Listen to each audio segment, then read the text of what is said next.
know about young people in aged care is that 27% are parents of school-aged children. And so when we look at most models of housing, they assume that people are single and don't think about the fact that people might have partners or children. So we're really passionate about including people in the community with disabilities. The other part we know about our particular target group is that they often have acquired brain injuries or other sort of late onset disabilities like multiple sclerosis. And so people actually, they don't want to live in group homes with 5 other people with disability. They have, I guess, similar expectations to the rest of us, and they want to have the privacy and dignity of their own home. But also we know that a lot of them have a lot of potential for independence. So we're looking at developing, I guess we see ours as just one of a range of options that should be available for people with disability, and we really want to extend the range of what's available and move beyond segregated specialist housing to housing that includes people in the community. And so I guess in terms of the research, one of our aims is to demonstrate that if you invest in good quality housing that's well located and designed and incorporates technology, then you'll actually reduce people's reliance on paid supports and reduce the long-term liability of something like the National Disability Insurance Scheme.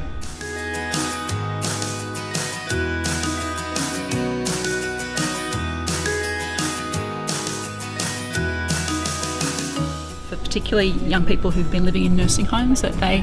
often have 3 or 4 health conditions, and a lot of those are actually secondary to their disability, so things like managing pressure areas or urinary tract infections or chest infections that are actually partly because they're less mobile than the rest of us, they're more susceptible to those kind of things. So in order to live in the community and live well in the community, people with disability, they need access to disability supports, but they also really need access to proactive health supports that train up disability support workers to really to notice and respond if somebody's health is deteriorating, and to intervene early and to proactively manage their health needs.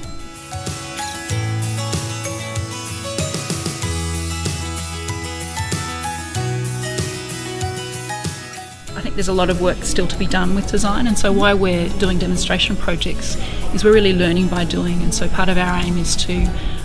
we've designed our first housing demonstration project and then collaborated with Monash University to do post-occupancy evaluation, and then I guess it's an iterative process of talking to the people who live there and the staff and the families, learning about what's working, and then we've incorporated those learnings into our second project.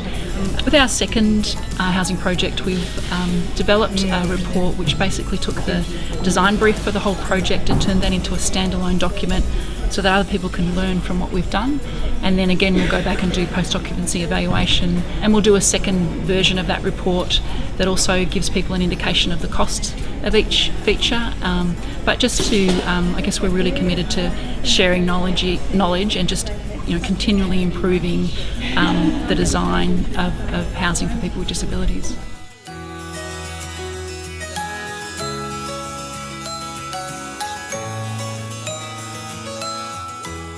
Yeah, absolutely. So we've got smart home technology that's incorporated into the first project,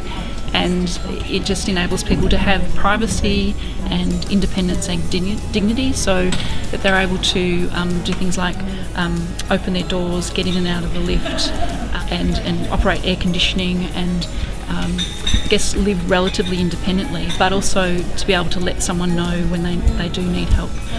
So one of the kind of key things is being able to let somebody into their home, so somebody can actually be in bed and still be able to let somebody in the front gate to the apartment, and also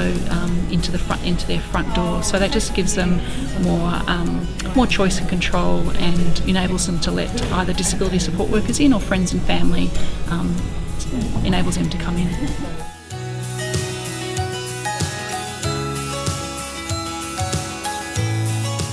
Getting our second housing project well underway, and that's about to be complete. Like within the next 6 weeks it'll be complete. That's